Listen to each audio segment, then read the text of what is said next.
My wife and I have run out of options quickly due to the supernatural Disney craziness that hit us in just a short few hours. Our best friend is dead. Our daughter is missing in some kind of, alternate dimension. There was one thing that immediately made sense, though. We needed to find out where my dad had found this bizarre streaming service in the first place.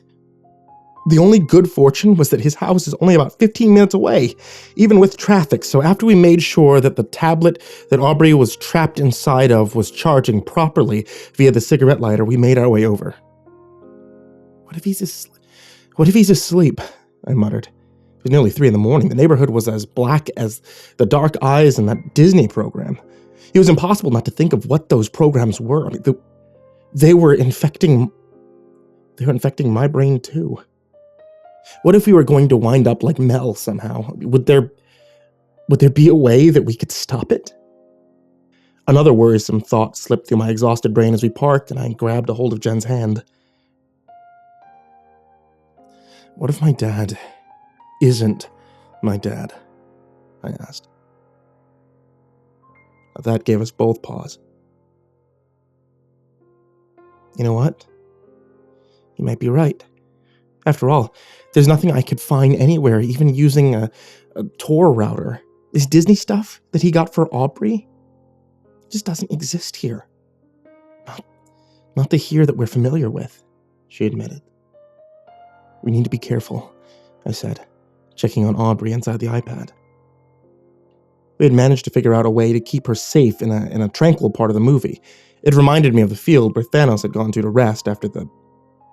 never mind, I don't want to spoil the actual good movie. Anyway, we put the scene on loop so that she wouldn't be in danger until we sorted this all out. And my dad, or whoever was in here, was our only hope. I steeled my nerves, knowing I'd do anything, knowing I would do whatever was necessary to save my daughter. Jen rapped her fist against the door as loudly as she could. Finally, he opened the door, looking every bit as exhausted as us. David? What in blazes? Is everything okay? He asked. Can we come in? I asked. He nodded and switched on the lights in the kitchen as I hurried to plug in the iPad. Didn't want to risk Aubrey losing battery at any time. The hell is this all about? Where's my granddaughter? My dad asked. Dad, maybe you should take a seat, I advised. I'm fine standing.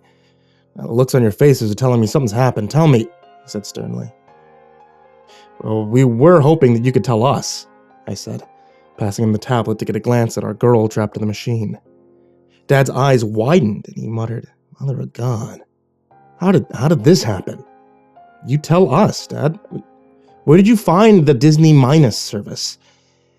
I asked, keeping my eyes straight towards my dad's responses. I didn't want things to get dicey, but it was clear that there was more tension immediately. I know it sounds paranoid, but after what happened with Mel and Aubrey, I didn't want more to go wrong, and yet I knew that it would. You wouldn't believe it, even if I told you, Dad said, passing the tablet back. Try us, Jen said. She squeezed my arm. Please let him talk, I insisted. Dad tilted his head and muttered, You watched it then? Both of you? I've seen snippets, I said with a shrug. I've looked at it. I don't understand it, Jen answered, as my dad nodded and walked toward his fireplace. It looked like he wanted to stir a few embers into the flames. Instead, a moment later, he was waving a gun towards us. Holy shit! I screamed. The iPad glitched and this bizarre Captain America wannabe came on screen in a gym chair. So, you want to kill somebody. What do? David, come towards me, my dad said as he cocked his gun. First thing you do, overpower the enemy, Cap was saying, as I waved for my wife to get behind me. You were right, David. He's a fake, she said. Make them trust you, Cap said, a bit louder as Dad muttered, Please, David, don't listen to her. This thing is not your wife. If she's watched those cursed images, then she's already infected. His words confused me even more. Infected. Infected with what? Don't, David. He's playing with you. He knows something, Jen warned. I can't explain it. I'm sure before you came here, Jen was her normal self, but now that faux Disney's taking control of her, replaced her with the other one from that world, James said. Like what happened to Mel? I realized. She had arrived perfectly normal, yet somehow that show had changed her. Was I lucky to have just glanced at it? The only one thing to do in this situation, get them down and out before they could even get close, fake Cap was proclaiming as I took a tentative step towards my dad. I wanted to be safe, rather than sorry. And then Jen snatched me and clenched her hand hard. I thought that it would break. Jen, I said with a short breath as I turned to see my wife's eyes, quickly becoming as dark as the black cauldron. There's nothing you can do to stop this, she said in a monotone voice. Her skin rippled and altered, and just then, as the transition was finishing, my dad filled her with lead. I screamed as my fake wife tried to attack me and pull me down. Her body continued to follicate and shift as Dad desperately tried to kill her. And finally she was still a puddle of dark goo slipping out from the bullet-riddled body as I slumped over towards my dad. God, what is this all about? I could hardly breathe. I'd seen too much death in such a short period of time. Bring the iPad over here. I'll do my best to explain, Dad said in a neutral tone. I was too rattled to argue. I snatched it up. He cleared off his mantle and arranged the tablet where it was positioned like a T. It was meant to be some kind of projector. I was about to tell him it didn't have the capability when he pressed a few mysterious keys and an image shone into the bare wall. I couldn't even act surprised anymore. Another amazing trick from the strange universe that my father seemed all too familiar with. I found myself watching what appeared to be a pseudo-Marvel Shield video and a faux Nick Fury that looked like he was being played by Clint Eastwood. If you're watching this, then you've already been introduced to the plague that's spreading across our galaxy. We call it a virus because of what it does to anyone who has succumbed to it, Fury proclaimed as images of other false programs flashed on the screen. I saw a poorly faked Peter Parker slowly being transformed into an 8-legged freak, his body bursting with egg sacs as they devoured him whole. I saw a disfigured Iron Man becoming melded to a cybernetic slave, going out and killing innocents in the street. I saw an army of flesh-eating, three-eyed yellow aliens swarming the galaxy, aimlessly infecting anything in their path. Strangers from the outside. The virus, we believe, stemmed from the center of our known galaxy in a large space station, Nick continued, as a diagram of what looked like an upside-down diamond, shaped like a Death Star, appeared. Of course there was a Death Star, I thought to myself. It's your job to find a way to purge this virus before it destroys us all, Fury proclaimed. As the images dissolved, Dad sighed, slowly, and remarked, My allies and I searched for ages to locate a gateway to your world. Be free from this madness. We figured coming here would be safe. Wait, you mean you're not? I said, grasping for words. Your father's safe, David. I didn't do any harm to him. As a matter of fact, our meeting has helped me to discover a possible cure for this horrific incident. A cure? How? Isn't much time to explain. Wait, okay. But what about Jen? Or Mel? Are they in this make-believe world that you come from? I don't know. The virus works in a subatomic level. One of our top researchers, Kim, found a way to reduce molecules, keep people safe. Moves between dimensions the way that you would imagine a radio frequency might. Why would you do all this? I muttered, as he returned the image to the show of Aubrey. Thanks to all of the interference, she was now in what appeared to be nowhere from the first Guardians movie, trapped as a part of the collection. Our galaxy's dying. Our reality is being stripped apart. We need a new home, he told me. So you're invading, he realized. Some of us intend to, but I've noticed ever since that I managed to find the cure, my own mental capacity has improved. I felt free from the virus, he explained.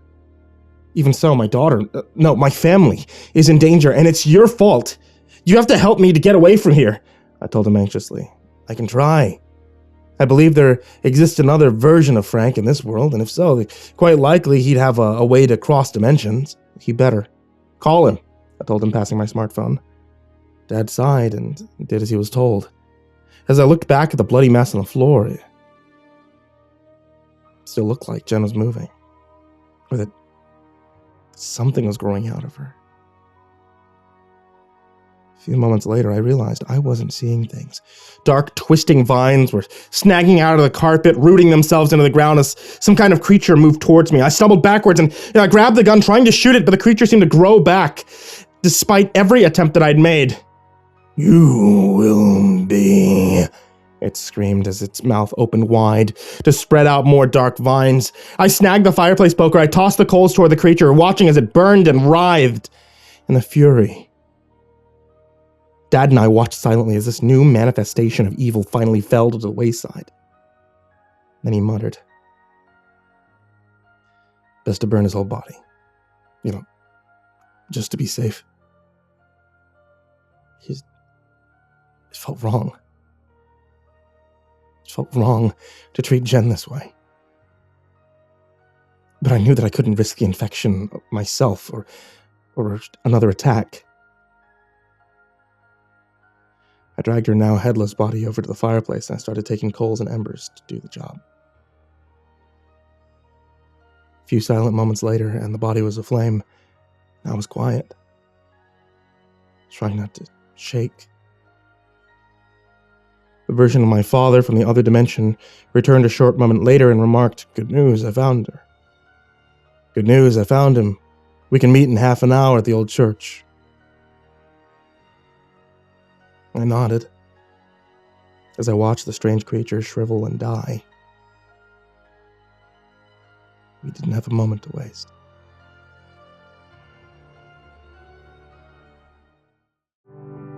Hey there kids, and happy holidays. It's me, MrCreepyPasta, and I just wanted to tell you guys thank you for watching tonight's video. If you enjoy watching videos here on YouTube, then you should check out the MrCreepyPasta Storytime podcast, which is available on Spotify and on iTunes and on Google Play and everywhere like that. If you enjoy listening to MrCreepyPasta's Storytime podcast, you'll enjoy watching it on YouTube because it's the same show. You guys are both hearing the exact same thing at the exact same time.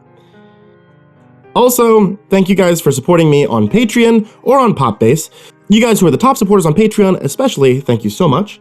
Like Joey Gilbert, Jordan Alexander Sanchez, Wayne Milstead, Chambinski, Ken Lando Higuchi, Brianna Tine-Janzen, Stephen Van Huss, Tristan Pelton, G Weevil 3, Diana Kraus, Asia, The Red Oak Shield Virus, Sandy Barney, Nico Kyle, Caleb Dougal, Daniel Paulson, Dante Rao, Last Blade Song, The Ginger Bros, Don Mealmeister, Eliminator 86, Nubsky, Finley E. Hopkins, Steampunk Sinner, Rafael Rodriguez, Optimistic Avocado, and Dr. Strawberry. Everyone there, as well as in the description down below.